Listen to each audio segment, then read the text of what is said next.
being 1981 and being in the movie theater, you remember, Chris. I mean, I think I snuck in, because I don't think I was of age to be allowed to see it, but watching that scene take place was a life-changing experience for so many people, not only in movies, but in the haunt industry and makeup artists.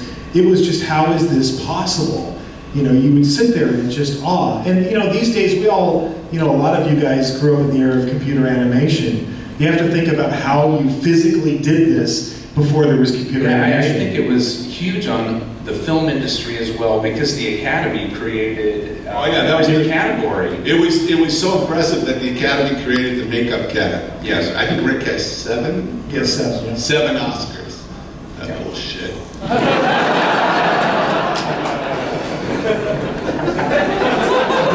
But, people, you mentioned Jack Pierce, who did all the classic Universal monster characters, or Lon Chaney. When you look at what Jack Pierce or Lon Chaney did, they were using out of the kid. mortician's wax and putty. I still don't think their makeup's as good as Lon Chaney's. They're amazing. But those guys never got recognized, by the Academy. There was, they would do honorary Academy Awards. Bill Tuttle got an honorary Oscar for Dr. Lowe. Yeah, 7 Days is Dr. Lowe. And, it's Bill Tuttle. It's Bill Tuttle right now. Let's take this call. Just a moment. Can I call you back? Everybody say, hi, Bill. Hi, Bill. I'll call you back.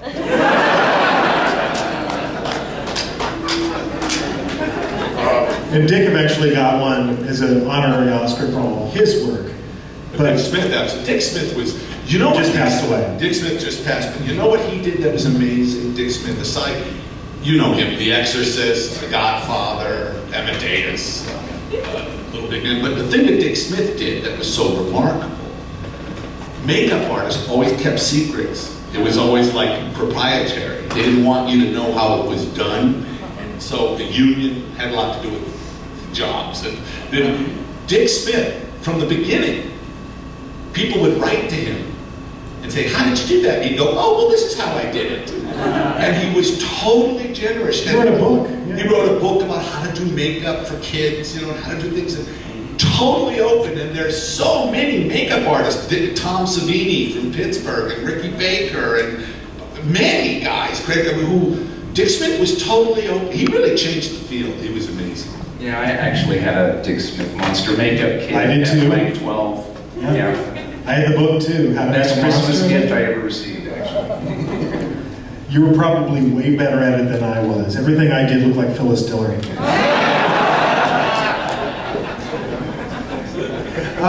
So what we wanted to do now is give you guys a little sneak peek at what you can expect to see this September and October at Halloween Horror Nights, because we are in the middle of creating an American Werewolf in London. And before I share any pictures or do any of that, I think we do need to give credit to our sister park in Orlando, particularly Mike Aiello, the creative director, who hooked us up with John and who did it excellent. We did one last year for the first time in Orlando, and it was an amazing experience for me. But I told John and I told these guys, they pay me, to get the rights and stuff, and I'm supposed to be a consultant, and so I have all these ideas. Like, how cool is this? And I wrote out all this stuff about how to scare, oh wow. And I sat down and fly to Orlando, my first meeting. Okay, now remember, you have to get at least 4,500 people through an hour. I was like, okay, fuck this shit.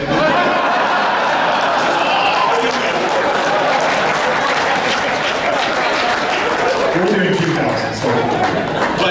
But I have to tell you, it was a good experience in Orlando, really was.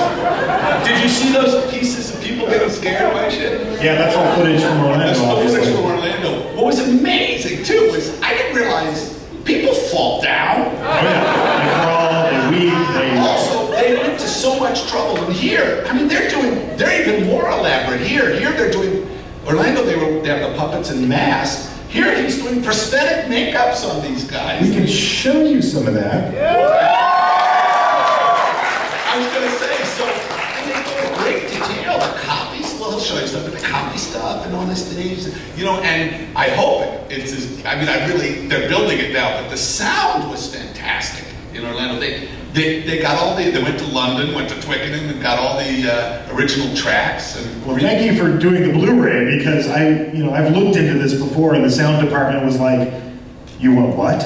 Like a few years ago, I started asking questions about it. Once you guys did the Blu-ray, then we had all the original sound restored. It's fantastic. Well, what was it? They did a great job. But what was amazing to me was people wait hours in line. I mean, I was there, like they're waiting in line. And I think it should take 7 to 10 minutes, I would think. And they go in, and then they're like out of there in a minute and a half. They're like mowing people down. Bye. And I was like, shit, if I waited in line for 2 hours, I'd look at it.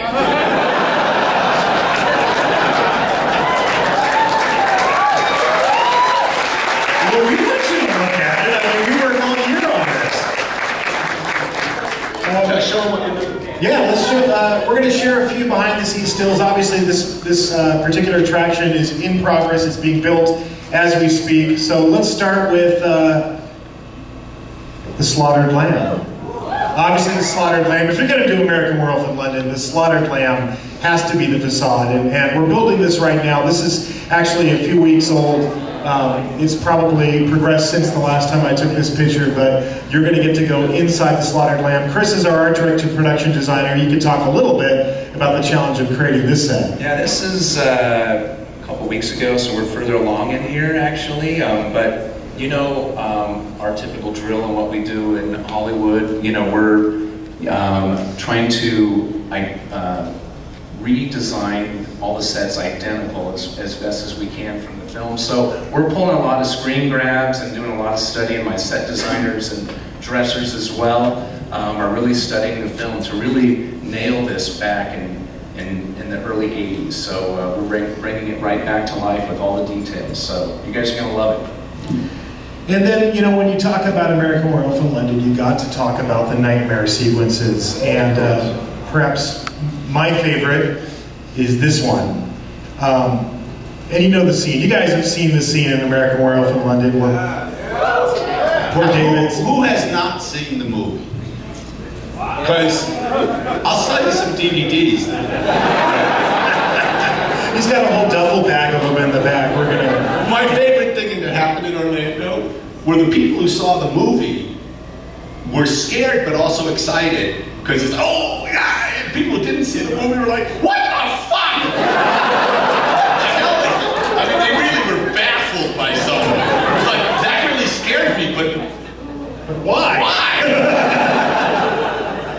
This particular nightmare scene is really challenging because, we were joking about it, how many people go through a maze. But when Chris and I work with our actors, the first thing we say, every single year, every single cast, it's a new show every 10 seconds. And that's the cycle you've got to be on, which means for an actor in Halloween Horror Nights, if you're playing this guy or any of the roles, you're going to do that probably 40,000 times. Yeah. It's like running a marathon. What I did see in Orlando, and it's going to be different here, but what I did see was, just like the Jungle Boat ride, it totally depends on the performer.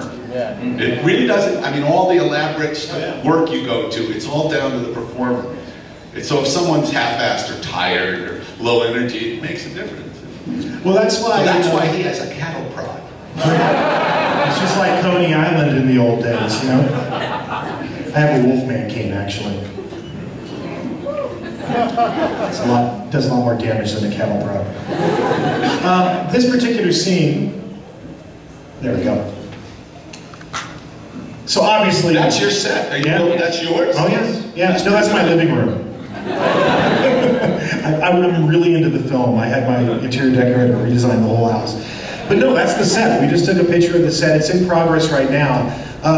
But to get that effect of those soldiers coming in and shooting the place up is something that, in a movie you only have to get it right for the camera once. In our world, as I mentioned before, we have to do it 40,000 times through the course of the event. So this is a whole combined lighting, audio sequence with performers. So when they come into the room, you can maybe see it. You see the little pieces of blue tape that are up on the set there, and they kind of go down the wall.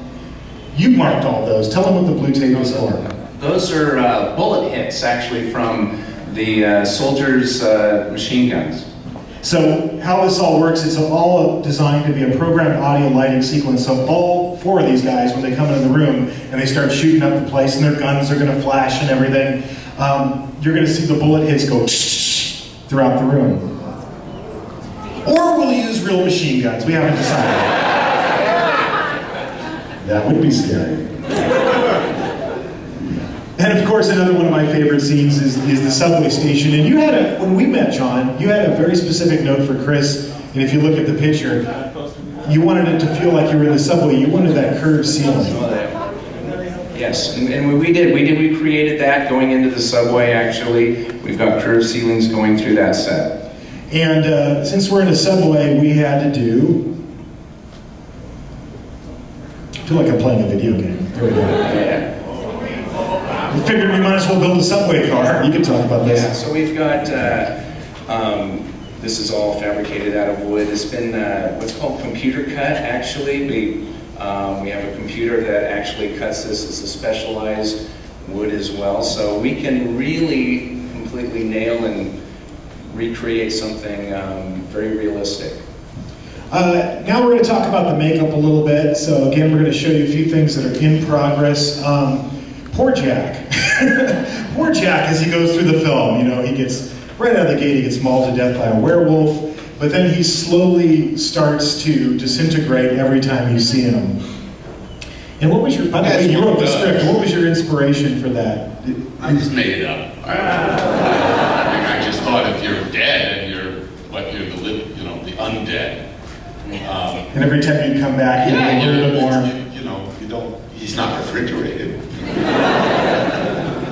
So you mentioned that we use prosthetic makeup at Halloween Horror Nights, so that's how we're going to do Jack. One of the big differences between Orlando and here was in Orlando they did mass sculpting, very lavish stuff. I can't here. They're actually having actors in prosthetic makeup. They're real. Here, show them. Do you have that? Oh yeah. If I can, there you go. No, go further. Go to this. Go to that. Go past Jack 1. Okay. Yeah. We'll go to Jack 2. No, to the clay sculpture. Didn't you have a slide of them sculpting the head? Oh, I have the 2 prosthetic makeups for Jack and then the silicone slip. Well, show me the thing with the clay. Go forward, see, because we're going to go past all of the makeup. I thought I saw it. Well, no, it's just. Oh, so this is stage. This is stage 2, Jack. This is after he's come back the second time and his skin's all green. Yeah. But you said, well, just how long does it take to apply this? Because they have to not only glue it on, but blend it. We do and it's pre-painted actually, so we've got about 30 minutes to an application actually. Well, that's so you can see where we're taking our seams and trying to push them around to create the hairline to help hide some of the seams and to blend it as well. We pre-paint all the prosthetics with like a base, facial tone, and then it's I call our makeup process the assembly line of gore. It's how many makeup artists do you use at night? How many at night? We've got about 20. 20 doing applied prosthetics, actually. Yeah, so it literally is like Henry Ford, when he invented the assembly line for the Model A. It's very much like building a car. It's like an assembly line of gore. Your actor comes in, they get their number, they get in line, they go to the first station, they go to prosthetics, they go to... Imagine showing up for work and like you're really the popcorn guy. When you can, Universal, get in that line, 20 minutes later, wow! But we do like, 600 actors a night. It's pretty crazy. When we do, how many performers work on Halloween Horror Night that are hired? About 600. 600. It's amazing. Yeah, makeup starts what time, Chris? 2? Around 2, yes. Yeah. So between 2 and, say, half an hour before we open, 6:30, all of those people will go through what we call ScareLA. And it's, it's literally just like Monsters, Inc. Pretty much. Only a lot scarier. So then there's stage 3, Jack. There we go. And you remember the scene, he shows up in the movie theater. And this is what we really, I think we probably did, 3 or 4 different sculpts on this one. And this is when he's completely almost skeletal. Now, Jack's not the only character, obviously, in American Werewolf in London. We talked about the nightmare sequences. This is another one of the famous nightmare sequences. This is Ghoul David. So here's the sculpt for Ghoul David. And then one of the really important elements is contacts, because he's got to have those eyes.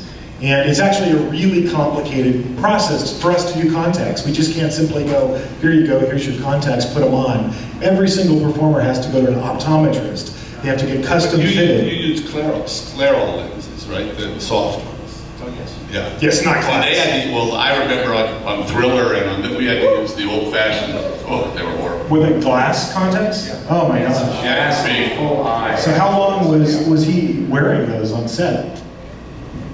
Probably 20 minutes. Then it would hurt too much. Michael, probably half hour. They're horrible. So every single performer, they go to the optometrist, they get custom fit, then we have to make them. So it's this whole big Now they don't hurt, process. so it's different. Yeah. And you can wear them for a long time. Yeah, they can wear them for 7 hours. And then, of course, you know, we've talked about this scene before in the living room with the nightmare demon soldiers, the stormtroopers. So this obviously is a mask because of the style of the makeup. You also have to do the helmet. And there you go. That's him in progress right now. Really, I mean, I'm very impressed by how much work and money they put into this stuff. I mean, it's very elaborate. The one thing, the only criticism I have, this is for Audrey, but the only criticism I have is when they do publicity for these things, they bring guys with big cameras, with big gun lights and walk through. Have you ever been, you know, a bar or a strip club? You're not supposed to see them in the daytime. I never thought of that. You go through this in the dark and it's lit and everything, and they're going through, and I'm going, why? You went to so much trouble. Don't show it like this. But other than that, things are but for the guests who go, yeah, it's dark and scary. Well, it's a really fine line when you're lighting a maze. Chris and I talk about this, you know, we wear many, many different hats. You know, we're all people who came out of theater and got a scary skeleton hat and he's got a cap. But, you know, we do lighting, we do audio, we do all of that stuff. But lighting a maze is an art form unto itself because you want it dark and scary, but you still want to see and appreciate the movie. So our most common note, Chris, wouldn't you say to our lighting designers is, take it down, take it down, take it down. It's very, directors too. What's interesting in the movie is always, it's like, can you make it darker? Can it be louder? Everyone wants it louder. And that's what, now what's amazing also at Universal is here in LA, they build these mazes and they're, what are they, canvas? Or what are they? Oh, as far as where they're inside? Yeah. They're like tent structures. But it's health and safety. I mean, they have to be permanent structures for you know, it's all there. It's you have to do it for engineer for an earthquake or a hurricane or anything. It's amazing how lavish. And giant monsters. And it's for 7 weeks. It's kind of incredible. It is crazy because we work on this all year round. We spend, you know, ungodly amounts of hours doing this, and then, you know, we do it for, you know, 22 nights or so, and then it just all gets torn down. And then a couple weeks go by, and then we go, all right, let's start on next year. It's a never-ending cycle of horror. Who has been to a Universal Halloween horror night? Was it scary? Yeah! We're going 7 years. 7 years, there you go. There they are. Thank you guys, by the way. And then, of course, we got to talk about the werewolf. This is complicated. You can't do this with an actor. I saw it when I went to do the Blu-ray, which was, I don't know, 3 or 4 years ago. I hadn't seen the movie in like 10 or 11 years. And I started to watch the movie. And it was like, I'd forgotten how gruesome it is. Like, You made it. yeah, but I, you know. This poor guy hasn't worked since. But just in order to do the werewolf, how many different types of werewolves do we have, Chris, in the maze now? Three different ways that we're doing the werewolf gag, actually, but multiples of those 3 different ways. And they're very similar to what we did in the movie, too, actually. Yeah, I mean, well, this is one of the things I think is so cool about what Chris and our makeup effects people do in Halloween Horror Nights. I feel like we are the keepers of the flame of practical makeup effects, you know? Because we grew up watching, you know, Richard Baker is a huge idol of mine, and still to this day is. I know you idolized Baker. Have you met Richard Baker? No, I'm teasing. Yes, he's a dear friend. But I mean, we grew up in that era. We grew up watching these practical movie effects before computer animation, and everything we do is that. It's live, practical makeup effects. So the werewolf, you know, I've decided, you know, we're not going to give away too much about the werewolf. I mean, that's the other thing that I kind of hate about the information age. Everything is like spoiler, spoiler, spoiler, spoiler, and you should be surprised. You should be excited. You should be thrilled. And sometimes I think, you know, it's a bad idea to take too much of a peek behind the curtain, show away too much of how we do things. But I will show you what a werewolf looks like in Halloween Horror Nights. There you go. So that's about 3 feet tall and just about 8 feet long. 8 feet long? Yeah, so big. Well, he just said, I'm not going to show you, but I will show you. I won't show you how we're doing it technically. I think Oh, that I know werewolf. we'll have to go find your gypsies from Yugoslavia and see if they have a line on that. But so that's just an example of, you know, of some of the things we're creating for an American Werewolf in London. We do want to allow some time for your guys' questions. The one thing I will ask is, we've got John Landis here. He's the writer, director, producer of the American, yeah, right here. This is the guy who made the movie. This is an amazing opportunity to ask myself, Chris, Mr. Landis, any question you want. The one thing I do ask is, I've done conventions a lot of times, and I've had a lot of guest hosts, and then the first question you get has nothing to do with anything that we're talking about. You know, like, when you made this movie 7 years ago, we'd like to keep all the questions focused on American Werewolf in London, since John was so gracious to come down here today. Give it up for Mr. Landis.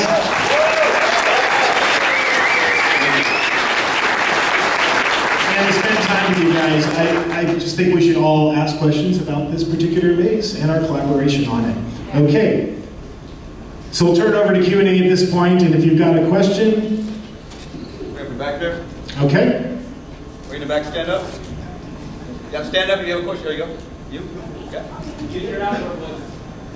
Use your outdoor voice. Mr. Birdie, Mr. Williams, I was wondering if you guys were going to have any shows here for Halloween Horror Nights.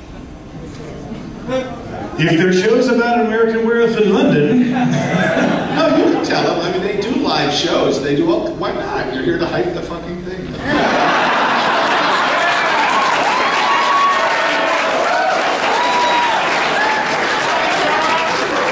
What I'll say is we're in the middle of announcement season right now, and today we just, yes, some things are top secret. What I will say is... The answer is yes, and they're very cool. Typically when we get to ScareLA, you know, guys, this is usually our last announcement of the season, but all I will say is there is still a major announcement yet to come. Next question. This is kind of like the American Werewolf, but how much of the stuff did you take from American Werewolf to Thriller? Actually, it was interesting. In American Werewolf in London, the conception was to I mean, it's written in the script, bright light, you know, no cutaways. It's like the worst thing you can do to a makeup guy. So when I did Thriller, it was the exact opposite. It's in the dark. I keep cutting to Ola screaming, you know, so it's like big music, and it's totally different. Not Sam Cooke, it's, you know, Elmer Bernstein with an orchestra. It's very different. But in Thriller, we only used one thing from Werewolf, the hand. When Michael looks like this and the claws come out, it's the same hand painted black.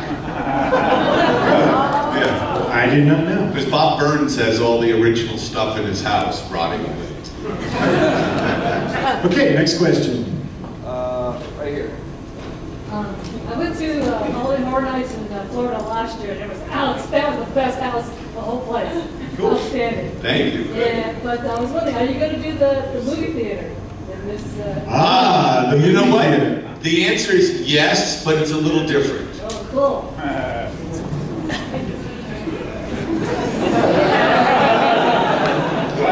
No, I think that's cool.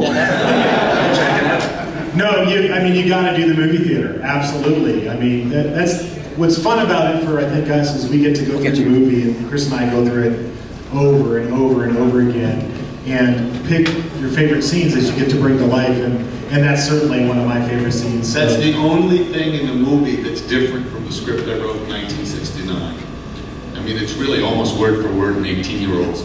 That's why some of it's so weird. But the movie theater, when I had been in London on my way to Yugoslavia, and then actually, in 1975, I spent quite a while in London because I'm one of the 11 writers of The Spy Who Loved Me.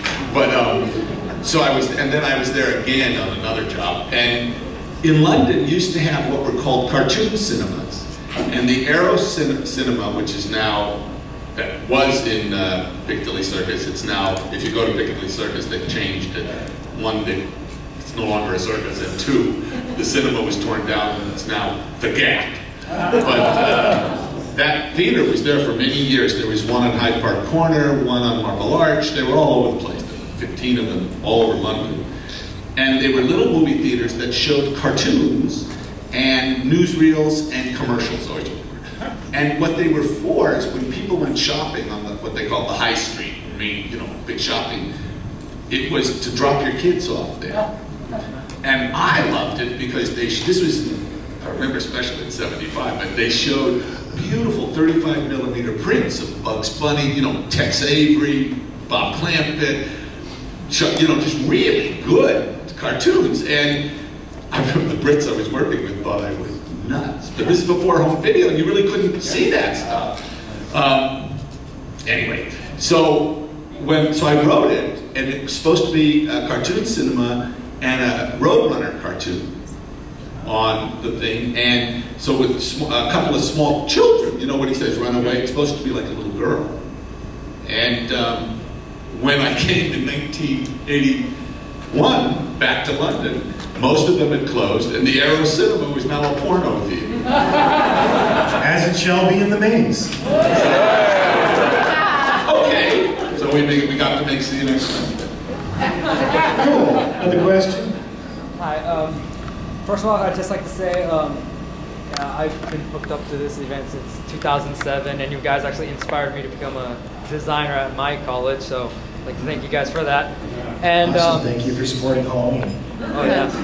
And my other question is, for this maze alone, how long did it take to just design the layout of the full maze alone, just that? We've been wanting to do this for a number of years. We started designing it in our heads, what, 3 years ago? Several years ago, yeah, we did. We talked about, Chris and I, usually what happens is opening night happens, Halloween Horror Nights, all the press comes, all the celebrities, we go through all that. And then sometime at the end of the night, like 1 or 2 o'clock in the morning, it's usually you and I on a hill somewhere in an obscure part of the Universal backlot going, it would be cool. next year we should do this. But be cool is ... And you and I started talking about American Werewolf in London years ago. It's always been on our wish list of films that we wanted to do. But how long did it take to do the drawing package, the physical layout, Chris? Well, the physical layout itself, you guys know that, John and I will sit down and we'll pick essentially the rooms and what we want to show. Essentially, John will write a treatment, then I'll take that and break that down. So, it really kind of depends. After I broke it down, and I'm trying to do a layout in this case, it's in a 4,000 square foot tent, which I'm trying to create and take as much space of that tent up as I can. So really from pen to paper, it kind of varies. It might take sometimes, if I feel very inspired, much like this film, a few days to maybe a week or so. Just to do the floor plan. Just to get the floor plan, but then we'll elevate every single wall and draw all the details, which helps communicate all that construction and also scenery to the guys out in the field that are actually building construction, doing texture on the walls and everything. So that process where I have set designers come in and we, go through each and every elevation and such, and that takes about 2 to 2.5 to 3 weeks to really break down this maze and do that, and full color elevations as well. So we're communicating all the information clearly out in the field. So. And there's something you said that I think for anybody here, and I assume there's a lot of you that aspire to do this or want to create haunted attractions. Anybody? Yes? Yeah. Quite a few of you. Pen to paper. Did you hear what he said? Everything Chris does is drawn by hand. And I say that because in this day and age, a lot of people just assume that this is all done in a computer program. It's amazing when you look at all the elevations and how many pages are in a drawing package? 50, 60? Yeah, they're about that with all the full color and everything. Yeah, it's about like that. Yeah. It's all done by hand. It's all hand drawn. I have to say that my only experience is, aside from just going to with one of these mazes, is this in Orlando and here. And in Orlando, they're similar, but they're different. They're doing different stuff. And what's interesting is in both cases, they presented to me, and it was like, this is fantastic, now change this. And what was good was that they really understood why I wanted them to change certain things, and they made it better. So it was a very good experience. I'll let you know how it is when I walk through. That's the ideal, though, in any relationship that we have in Halloween Horror Nights when we get to work with the actual filmmaker, is we want that collaboration. I mean, this is the person who made the movie. Yes. So, of course, Chris and I want to sit down. I think we spent 5 hours the first time going through scene by scene in the maze and going back and forth and hearing your perspective on it and making all of those changes. And John sees and approves every single makeup sculpt, everything. We're constantly talking to each other.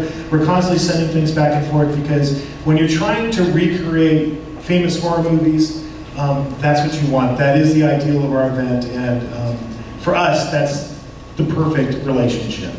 So I think there's another panel coming in now. So I think we do have to wrap it up. I wanted to thank everybody for coming out today. We appreciate it. I want to thank Mr. Landers for coming out. This guy made like every single movie that I saw growing up. It was a huge honor for us to work with him. And Chris? Yes, thank you for coming. We'll see you at Halloween Horror Nights. And we'll be out in the hall, so if you have any questions afterwards, come look for us. We'll be outside. We want to check out ScareLA. Thank you, ScareLA, for having us. We'll see you later. That's right. And once again, ladies and gentlemen, yes, it is the same way you came in. That's it. Little Demian! Little Demian! Hi.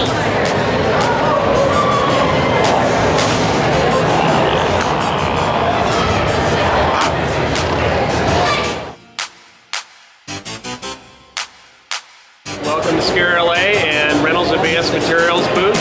We're a smooth-on distributor, or the smooth-on distributor on the West Coast, and we're having a great time. Second year at ScareLA, the crowds are great. We're having a great time putting scars on people with our zombie kit. It's very popular. We have a little zombie kit for ultimate zombie making and zombie runs, zombie walks. And if you're into molding and casting, we have all the materials for that, from silicone to urethane to resins. We cover it all, and we give you the guides to help you be successful. Which website again?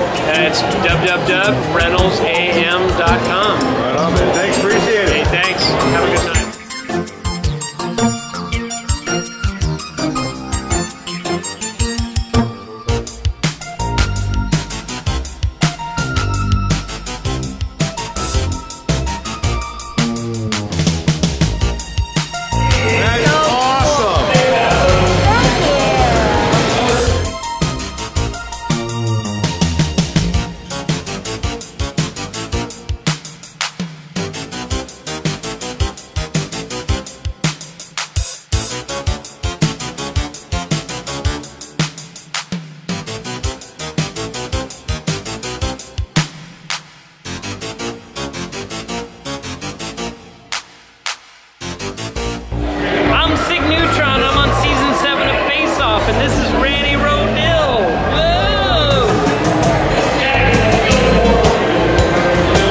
So, how long you been doing all this?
up from ScareLA 2014, as you can tell.